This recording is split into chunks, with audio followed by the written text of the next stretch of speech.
Hi, this is Steve Rigolosi, and tonight on Forgotten Mysteries, I have for you The Meandering Corpse by Richard S. Prather. It is a Shel Scott mystery, copyright 1965 by Trident Press, which was a division of Simon & Schuster.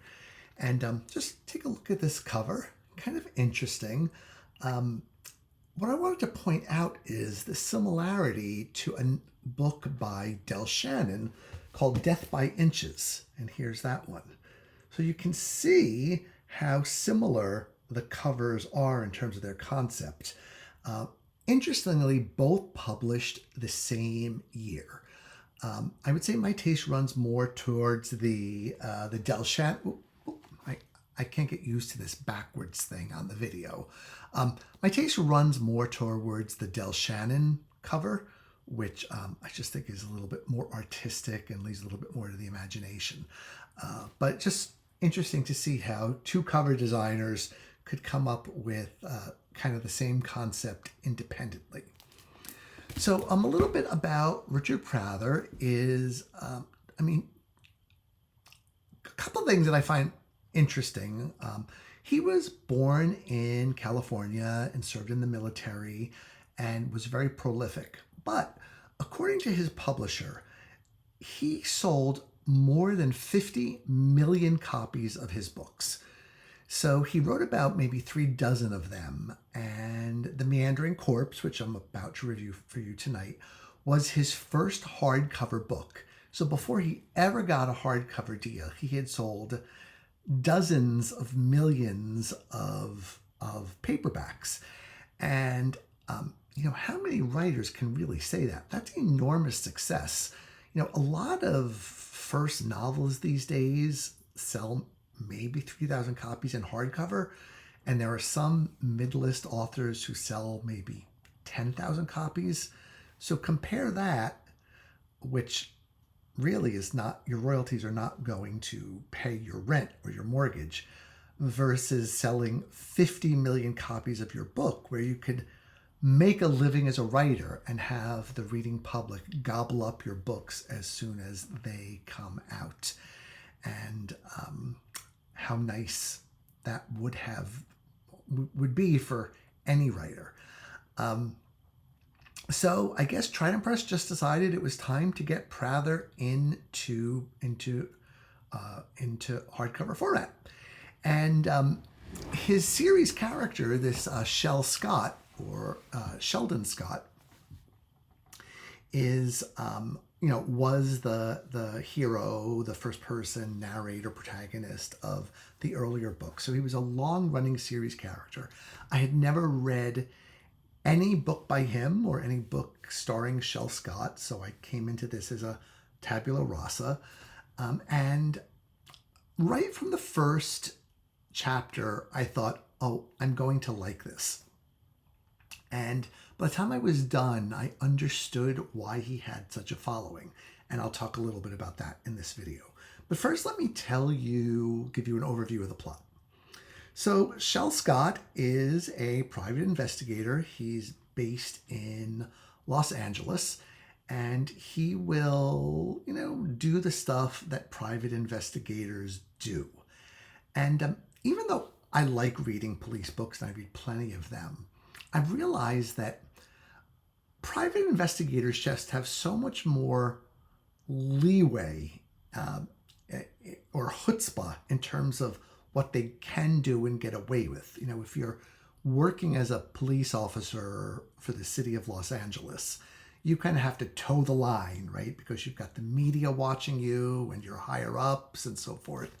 But when you're a PI, you can do some sketchy things and probably get away with it.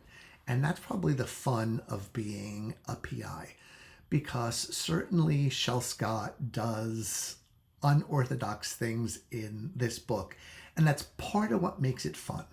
Some of the things that Shel does are utterly outlandish, but I had never seen them in print or in film before, and so I got a big kick out of it. So the basic setup of this book is that Shell kind of gets caught between two warring factions of the criminal underworld. So there's this one well-established underworld family in Los Angeles, the Alexander family, and then there's another group trying to muscle in to LA, and they've basically threatened the existing family, like, we're gonna decimate you and we're gonna take over Los Angeles. So this sets up a a gangland war that Shell has to sort of try to prevent from happening, along with his friends that are on the police force.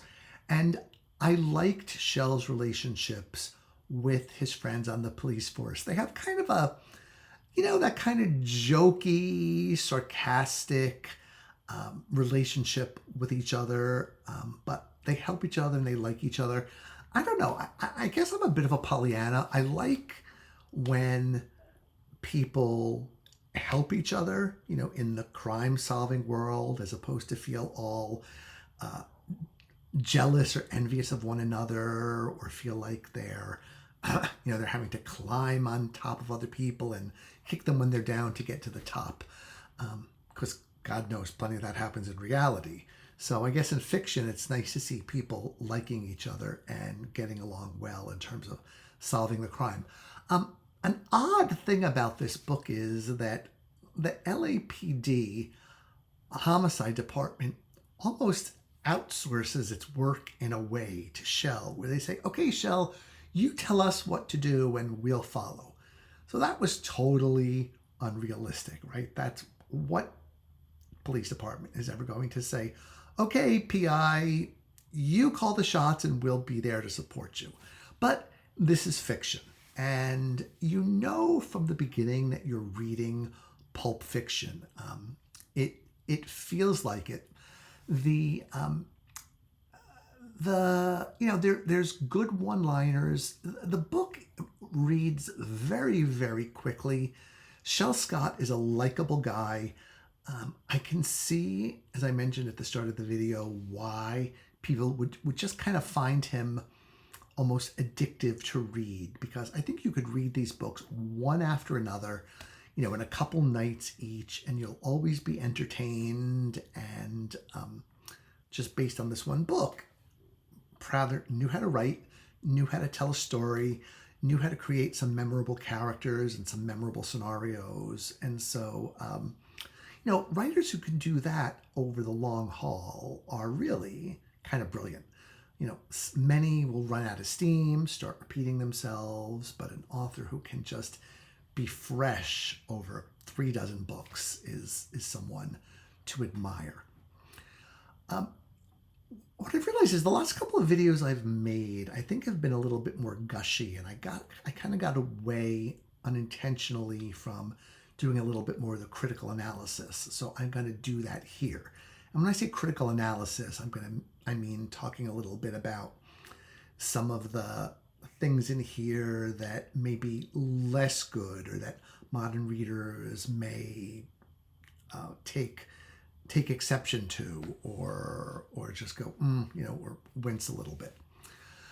The first thing is that some of the situations are so outlandish that if you scratch beneath the surface a little bit, if you're not willing to suspend disbelief or suspend belief, and you can't get carried away with the narrative, you may think, okay, this is kind of ridiculous.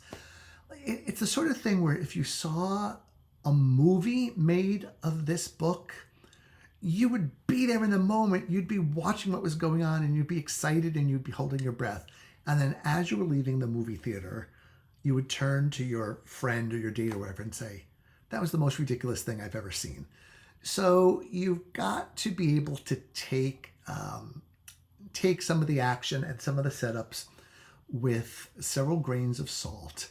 But if you can, they're really fun. Like I said, Prather did something in here that really was very heroic on Shel Scott's part. But the other side of that is, the other side of heroism is foolishness. So what Shell did was either really heroic or really foolhardy, putting himself in extreme danger. So that's one thing, but it didn't really interfere with my enjoyment of the book. What did interfere, mostly at the end of the book, I would say maybe the last 20%, the author lapses a little bit into almost stream of consciousness style. Like I said, it's a first person narrative, and the first 80% of the book is very straightforward and crisp. But that last 20%, like I said, it kind of, I don't know if devolve is the right word, but maybe it devolves into this kind of stream of consciousness style of writing that I didn't care for very much, and that I didn't feel was particularly well suited to the book. Ultimately, it doesn't stop me from recommending the book or suggesting that you check out Richard Prather, but I found it a little odd. This happens occasionally in mysteries. Writers will lapse into stream of consciousness, and it always kind of discombobulates me. Christiana Brand does this too in her books, and I'm always like, okay, not loving it, but anyway, let's move forward. The other thing is, the book is very much a product of its time in terms of Shell very much appreciates the female form, a voluptuous female form. Blonde, brunette, redhead, you name it. He loves a beautiful, curvaceous woman and appreciates them and thinks about them a lot and wants to spend time with them. He's respectful of them.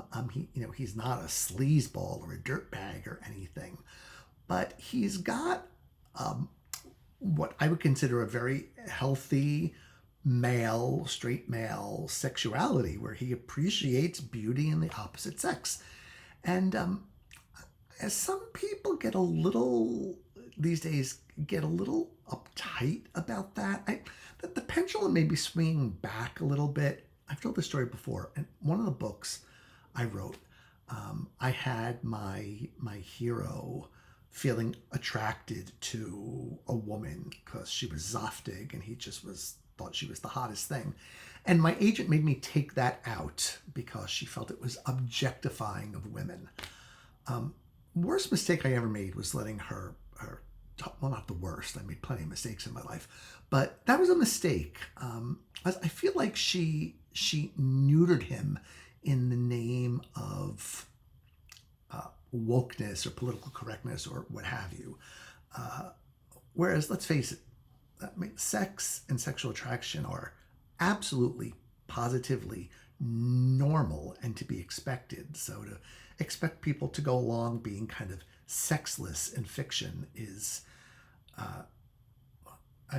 quite frankly, bizarre to me. But whatever, that's a different story.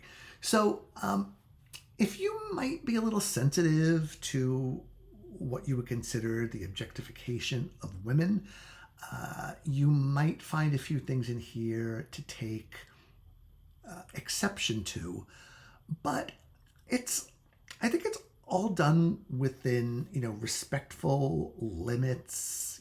Shell is not grabby or tacky about it. He likes women and he enjoys their company, and he makes no bones about that. But there are some who might find that less appealing.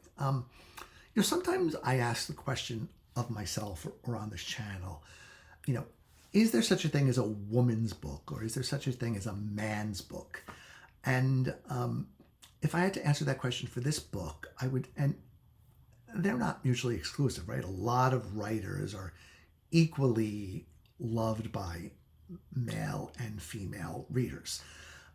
But this does feel to me more like kind of a guy's book, Pulp Fiction, and not the female characters here aren't really well developed beyond their siren ism.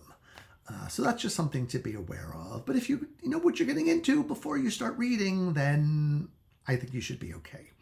So that's what I've got for you tonight. I've got Richard Prather, The Meandering Corpse, copyright 1965. And since there are 50 million of his books that have been published and sold, I think you should find it very easy to find as many as you want for a really reasonable price.